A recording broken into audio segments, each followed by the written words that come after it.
준비됐습니다. 네. 큐!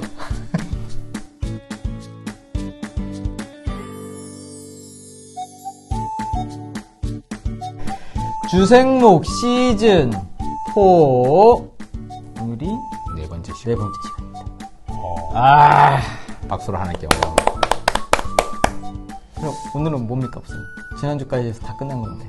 그렇죠. 우리 마가복음에 우리가 이렇게 찬찬히 한 걸음씩 가고 있는데, 지난주에는 비밀이야. 네. 오늘은 기적, 치유. 자, 우선 이제 숙제 검사 하셔야죠. 네, 우리 네. 지난주는 우리 마가복음 2장 13절에서 17절 세리 레위를 부르시는 예수님에 대해서 또 말씀을 드렸는데 어떻게 묵상해 보셨나요? 어부를 부르신 예수님께서 무엇을 보셨을까?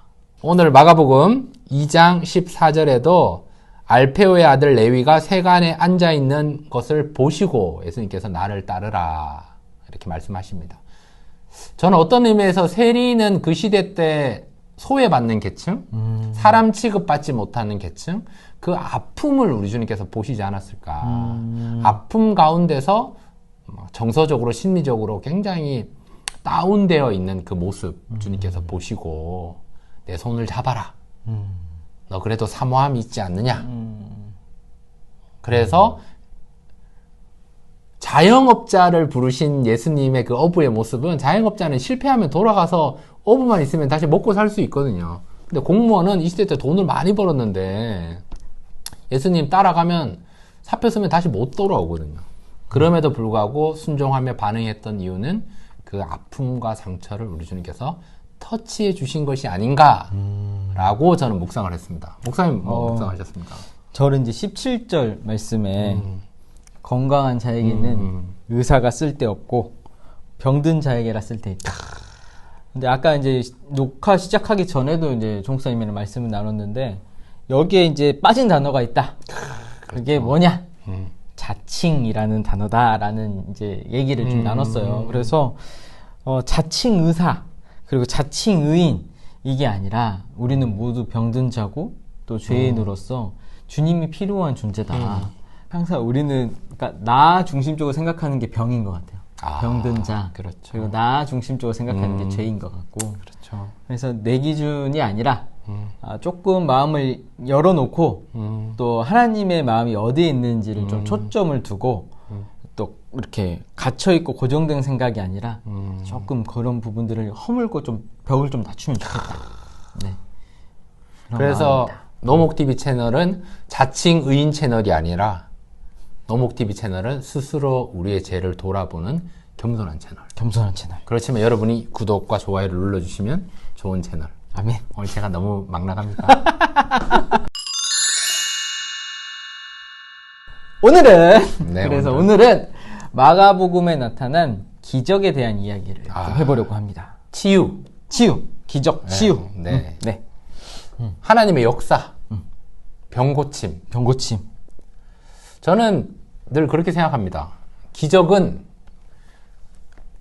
하나님의 함께 하시는 그 순간에 일어나는 현상인데 참 감사한 일인데 우리들은 하나님을 봐야 되는데 그 기적을 통해서 우리는 연약한 인간이라 그 기적만 본다라는 거죠. 현상만 본다는 거죠. 그래서 어느 순간에는 기적을 베푸시는 하나님을 보고 우리가 믿음으로 나아가야 되는데 기적을 베푸시는 하나님은 보지 않고 기적만 보는 거예요. 요것만. 치유만 보는 거예요. 그래서 교회 왜 다니냐?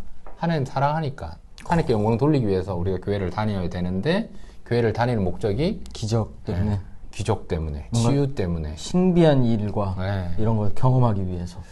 그러니까 그것도 믿음이긴 한데 좀 더 성숙한 믿음은 기적을 통해 이루어가시는 하나님의 놀라운 뜻을 발견하는 것이 그렇죠. 필요한 게 아닌가. 그게 주가 아닌데. 네. 주님께서 우리를 구원하신 이유가 기적 보라고 구원하신 건 아니다. 그렇죠. 네. 그리고 뭔가 정답을 알려주고자 하는 것이 아니라 그렇죠. 하나님에 대해서 알아가고 함께 알아가고 또 하나님이 어떻게 일하시는지를 보라고 우리에게 오신 맞아요. 것이다. 근데 안타까운 게 하나님과 기적 선택하라 그러면 우리가 다 하나님을 선택하거든요. 그런데 하나님은 안 보이고 기적은 현상이니까 눈에 보이니까 우리 연약한 인간이 우리 그리스도인들이 하나님보다 자꾸 기적, 열매, 응답 이쪽으로 자꾸 가는 것이 아닌가. 그것을 마가가 의도적으로 이것보다 하나님 더 중요하다. 그래서 기적이 중요한 게 아니다. 이적이 중요한 게 아니다. 치유가 중요한 것이 아니다. 하나님이 더 중요하고 이 책에서는 하나님과의 관계, 신뢰가 더 중요한 거라고 반복해서 그렇죠. 얘기하고 있는 것을 저는 읽었습니다. 그런 의미에서 마가복음 1장에 나오는 나병 환자의 이야기는 참 의미가 있다. 한 나병 환자가 예수께 와서 꿇어 엎드려 간구하여 이르되 원하시면 저를 깨끗하게 하실 수 있나이다. 예수께서 불쌍히 여기사 손을 내밀어 그에게 대시며 이르시되 내가 원하노니 깨끗함을 받으라 하시니 곧 나병이 그 사람에게서 떠나가고 깨끗하여 진지라. 아멘. 아멘. 좋네요. 그렇죠. 원하시면 저를 깨끗하게 하실 수 있나이다. 있나이다. 내가 원하노니 네. 깨끗하라. 이 부분을 이 책에서는 좀 좋게 표현하여 당신께서 원하시기만 한다면 저를 깨끗이 고쳐줄 수 있습니다. 그때 주님께서 이렇게 말씀하시는 거죠. 원하고 말고 깨끗하게 되어라 라고 선포해 주시는 거죠. 이게 주님의 마음 아닙니까? 이 번역에서 약간 그런 것 같아요. 네, 긍휼히 여기심, 사랑해 주심. 그래서 초기 사본들에 대한 얘기가 여기에 좀 기록이 되어 있는데요. 예수께서 깊은 분노에 마음이 동요해 원하고 말고 깨끗하게 되어라라고 말했다고 전해집니다. 네. 그러니까 어떠한 내용을 택하든지 중요한 것은 예수님께서 기적을 일으키신 이유는 그의 마음이, 그러니까 예수님의 마음이 움직였다라는 거죠. 나병 환자의 외침. 근데 원하시면 저를 깨끗하게 해주십시오라고 하는 그 간절함에 대한 예수님께서 응답을 하셨다. 그 마음이 움직이셨다. 그래서 64쪽, 요 책의 64쪽에서 보면 처음에 이런 얘기가 나옵니다. 예수님께서 기적을 일으키는 이유는 자신이 하는 말이 옳음을 입증하거나 논쟁에서 승리하기 위해서가 아닙니다. 기적을 일으킨 이유는 치유라는 기적으로부터 용서라는 약속으로 사람들의 시선을 돌리기 위함이었습니다. 요 얘기를 이제 2장을 보면 이제 중풍병자에 대한 얘기로 이제 이어지는데, 그러니까 기적의 현상에만 보지 말고 이것이 치유 그리고 용서 이 차원으로 눈을 돌리라는 거죠. 하나님께서 뭔가 특별한 일을 주신 게 아니라 하나님께서 구원하셨다라는 것으로 예수님께서는 이런 기적들을 통해서 선포하신다. 네. 그러니까 저는 그러한 내용을 잠깐 봤어요. 마가복음은 그냥 역사적인 사실을 그대로 기록한 역사서가 아니라 그런 마가가 하나님의 감동으로 이제 신앙 고백으로 그거를 강조하고 기록했다라고 얘기를 했을 때, 우리는 역사적인 사실으로 누가 치유를 받았느냐 받지 않았느냐, 고침을 받았느냐 받지 않았느냐를 보는데, 이 마가는 하나님의 감동으로 그걸 쓸 때 예수님의 마음이 더 중요하다. 마음이 중요하다. 이 기적이 중요한 게 아니라 예수님 마음이 중요하다. 예수님 마음이 움직이는 것을 표현한 것이 아닌가. 그래서 용서로 화해로 나아가는 것이다. 아닌가 생각이 듭니다. 그렇죠. 그러니까 한 사람 한 사람을 바라보시는 하나님의 마음이 그런 그 연약함을 보시는 것. 저는 그렇죠. 이제 그게 많이 느껴지더라고요.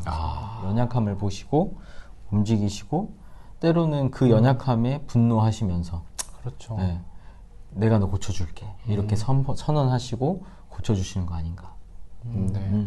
그게 이제 사실은 마가복음의 독자가 이방인이기 때문에 이방 사람은 이 시대에 사람 취급을 받지 못했기 때문에 그런 부분들을 강조하는 내용이 마음이 중요하고 너희들도 고칠 수 있다.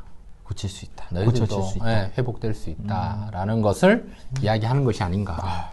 그래서 저는 이 마가복음 9장에 귀신 들린 아이를 고치는 이 장면도 생각이 나는데 이 치유의 사건에서 그 아버지가, 그 아이의 아버지가 예수님에게 좀 고쳐달라고 얘기를 합니다. 그때 예수님께서 아이의 아버지한테 이렇게 얘기를 하거든요. 아이가 이렇게 된 지 얼마나 되었느냐라고 예수님이 그 아이에게 관심을 가집니다. 그때 아이의 아버지가 어렸을 때부터 그랬습니다. 어렸을 때부터 굉장히 힘들었습니다. 어려웠습니다. 괴로웠습니다라고 호소합니다. 그러면서 그때 그가 이렇게 얘기하거든요. 아까 1장의 나병 환자처럼 하실 수만 있다면 좀 도와주세요 라고 이야기할 때 예수님께서 이렇게 반응하거든요. 할 수만 있다면 너와 나의 관계가 있고 내가 이 아이와 관계 맺고 싶다. 그래서 킹 제임스 번역에 의하면 주여 내가 믿나이다 나의 믿음 없음을 도와주소서라고 이 아이 아버지가 고백을 할 때 그렇죠. 기적이 일어나고 회복이 일어난 거죠. 그렇죠.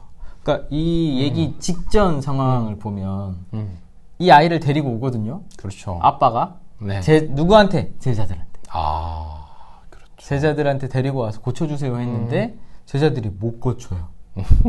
그래서 막 그때 무리가 엄청 수군수군되고 소란스러웠을 때 예수님께서 그 변화산에 가셨다가 내려오시는 거죠. 변화산의 사건 이후에. 그렇죠. 그러니까 어떻게 보면은 그 제자들도 예수님께서 가서 고쳐라라고 했을 때 그 기적들을 다 경험하고 온 사람들인데, 근데 이제 안 되는 거죠.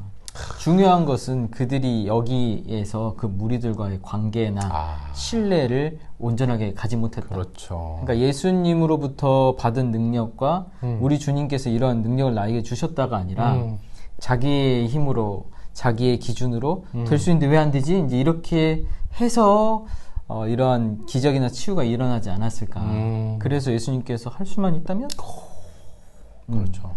그런 얘기를 하시면서 온전한 신뢰의 관계로 이 아버지를 초대하시고 또 아이의 아버지의 마음을 만지셨다.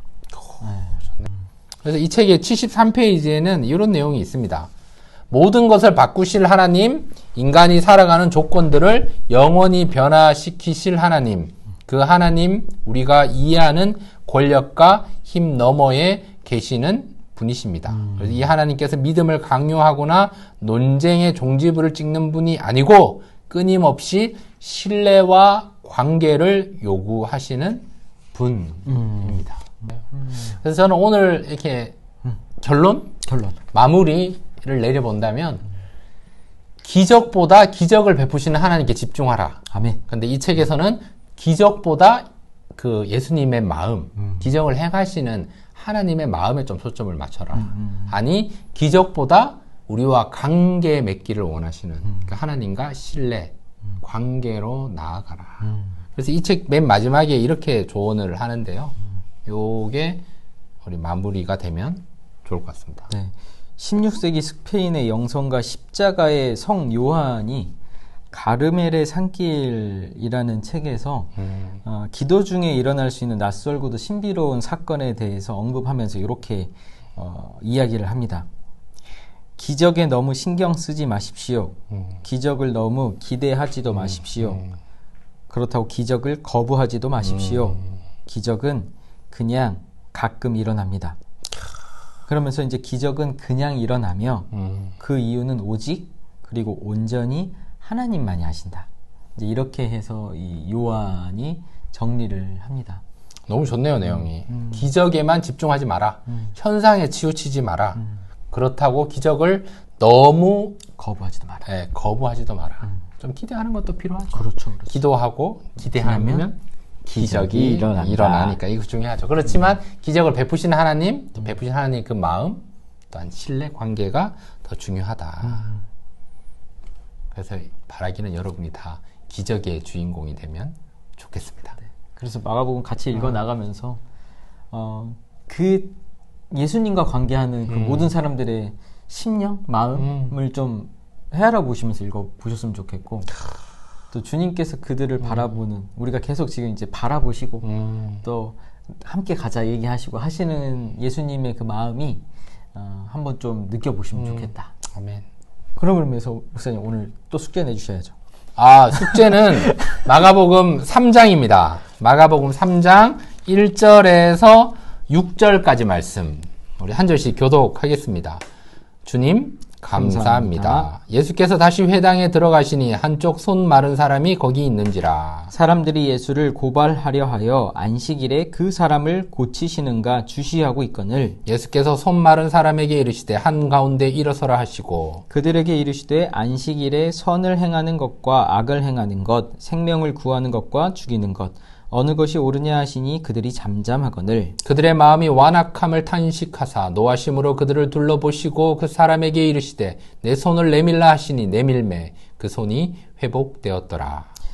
바리새인들이 나가서 곧 헤롯 당과 함께 어떻게 하여 예수를 죽일까 의논하니라. 아멘. 여러분 한 주간 이 말씀 묵상하시면 좋을 것 같고요. 이때 우리 주님께서 손 마른 자에게 한가운데 일어나라 라고 말씀을 하셨을 때 손 마른 자는 어떤 마음이었을까? 그리고 예수님께서 내 손을 내밀라 라고 얘기를 했을 때 손 마른 자의 마음은 어떠했을까를 한번 묵상해 보시면 좋을 것 같습니다. 네. 그리고 두 번째는요. 그들의 마음이 완악함을 탄식했잖아요. 그들이 잠잠했단 말이에요. 예수님 말씀에.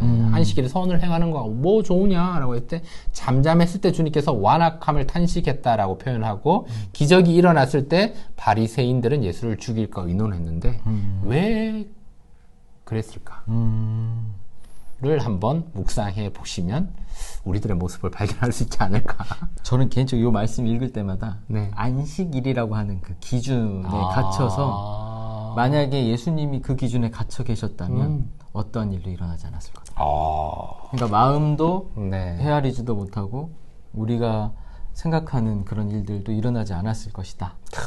근데 이제 항상 그래요. 제가 이 바리새인과 헤롯 당처럼 뭔가 이렇게 기준으로 세상을 바라보고 있는 것 같아서 그래서 무슨 일들이 일어나지 않은 건 아닌가.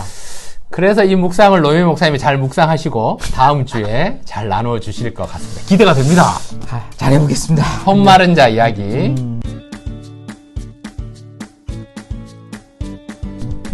네, 오늘은 여기까지 네, 하겠고 우리가 여기까지 한다는 게 기적입니다.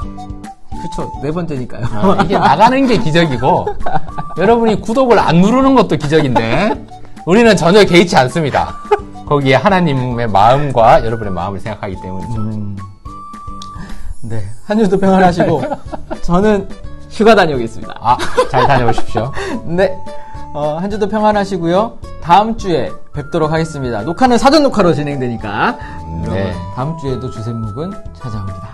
네, 여러분 사랑하고 축복합니다. 축복합니다. 계속 좋은 생각만. 계속 좋은 생각만. 축복합니다. 축복합니다. 축복합니다. 마지막 요거 이거 한 번 하는 게 좋더라고. 끝!